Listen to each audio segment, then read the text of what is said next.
Did you know that the most popular word searched on Google is "Will I ever find love?" Go ahead, type into the search engine "Will I ever?"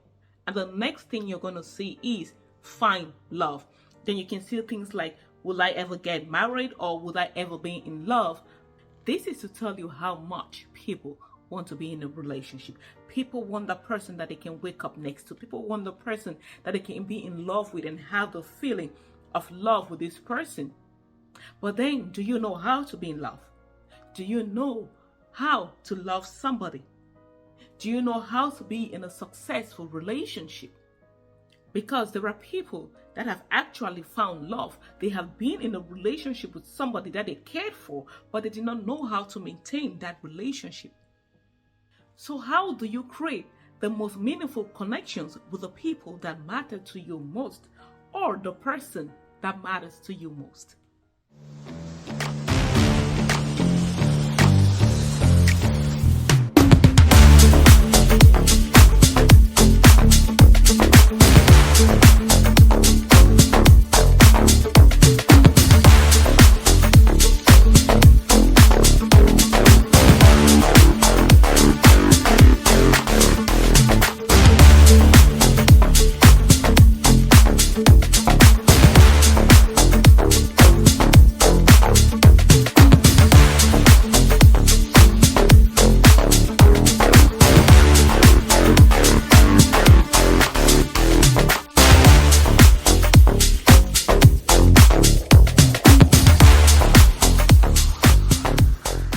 We talk about love and love and love and love and love, but then it all boils down to our emotions. That is why you see people say that love is not enough even in marriage, because there are many things that are going to feed that relationship. Because a relationship is just like a flower.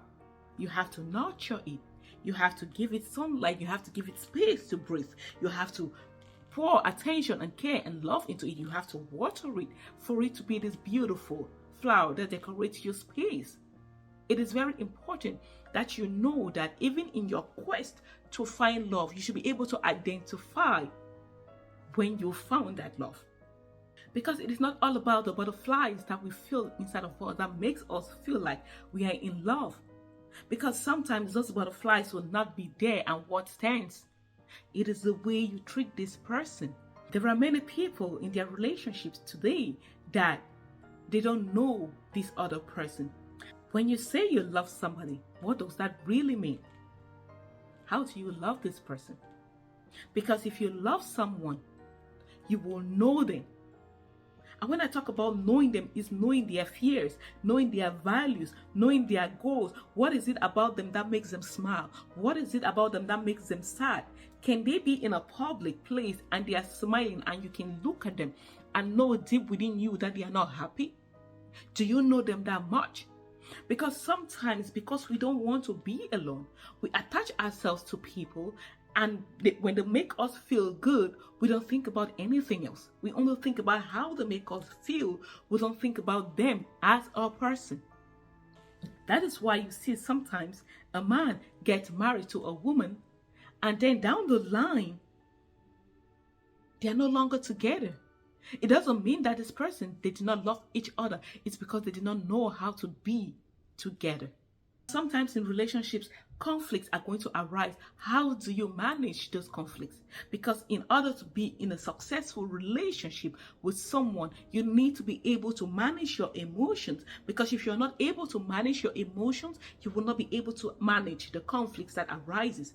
Do you have difficult conversations? The conversations that are required for you to make your relationship blossom, are you able to have those conversations? Ask yourself that question, because it is very important for you to be able to have communications with people, because communication is the most important ingredient for your relationship to thrive.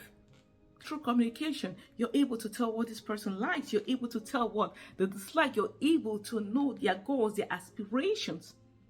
Now that you're watching me, let me ask you, what are your partner's top 3 goals? Can you answer that for sure? What is it that they like? What is their favorite meal? As simple as that. What is it that makes them happy? Can you answer all these questions? Because it is very important for you to be invested in the person that you love. If you're not investing in them, you're not making them a priority, you're not making sure that you understand their innermost fears, then it is very difficult for you to have a long-lasting relationship. Do you do things for them because you see other people doing things for their spouses, or you do things for them because you know that if you do this particular thing, it's going to make them happy? Do you feel happy doing that for them? Because no two people are the same.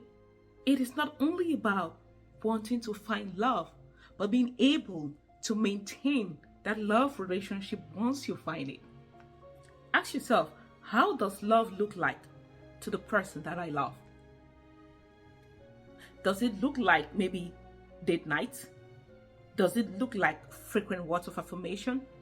Does it look like rubbing their feet? Does it look like cooking for them? Does it look like having conversations with them?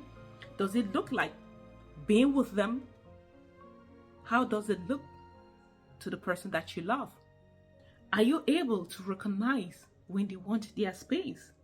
Because sometimes in a man's life or in a woman's life, they need their solitude. They need to retreat, be by themselves to be able to gain some clarity on some things, to be able to just, replenish, to recuperate, just to be in that state of being, But it is very common for us to think that there is a problem during those times. And that is why it is very important for you to master your emotions, master the act of reacting. Because we tend to react sometimes to things that are not even there.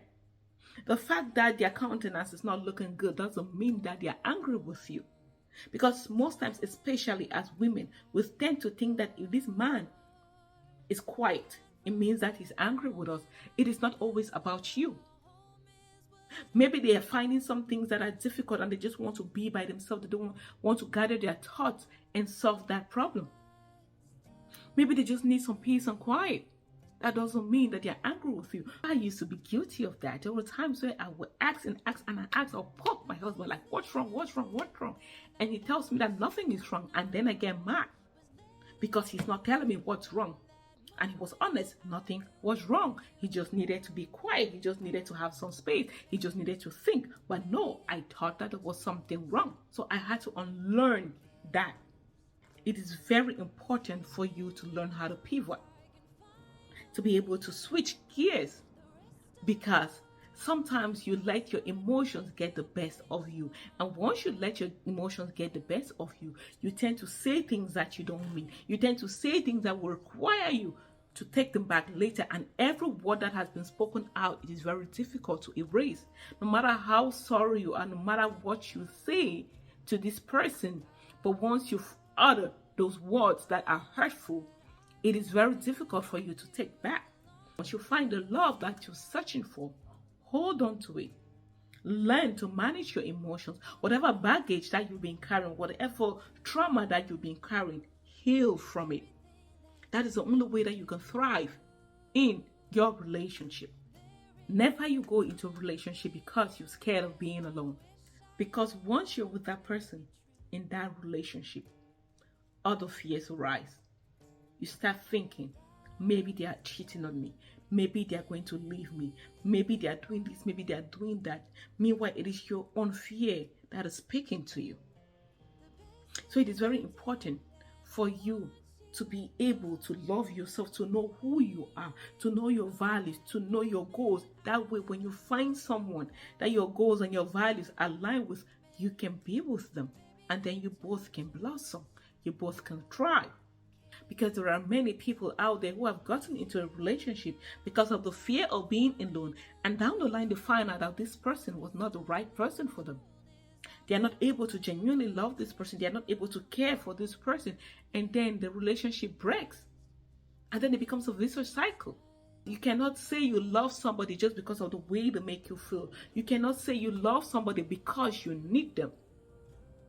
Genuine love is love for the other person and dying to self. It is not being with them because of what you can get from them or because of the satisfaction that you can get from saying that you're with somebody. That satisfaction that you're getting is a false sense of happiness. It is a false sense of being. It is a false sense of love, because you know within your heart that this person that you've attached yourself with may want to leave you, because there is no mutual feeling, there is no mutual respect, there is no mutual values. Your values do not align with each other. If you're with somebody that don't know you and you don't know them, it is very difficult for you guys to build a meaningful relationship. Thank you for watching today's video. Please do not forget to hit that subscription button. Also hit the notification bell. That way you know when we have new uploads. And do not forget, there are other videos for you to watch right here.